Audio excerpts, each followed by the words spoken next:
Ihlukene imbono yababukeli ngalolu daba. Ngicabanga ukuthi kulolu daba lokuvalwa kwey'kole uhulumeni kumele simshayele ihlombe ngempela ngokuthatha lesi sinyathelo. Nakuba-ke sekulate, kodwa-ke abantu esizobabonga kakhulu iy'nyunyana zothisha ey'fana noNathi noSatha.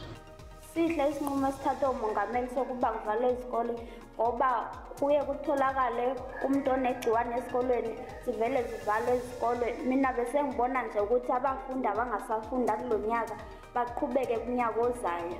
Sabona msakazi, mina angiyizwa kahle eyokuvalwa kwezikole amasonto amane bese kuthi ugrade 12 uvale isonto elilodwa. Angiboni kuzoba usizo lokho.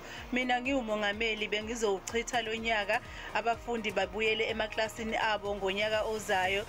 Sasazi ndithi mina abantwana mabangabuyela esikoleni i-right into bazivalwe izikolo because kaloku abanencambo babo ngenxa yemfundo. Imfundo ayigugelwa kwezinye izikole fumanise uba akabikho ne-sanitizer for abantwana, abekho safe abantwana esikolweni.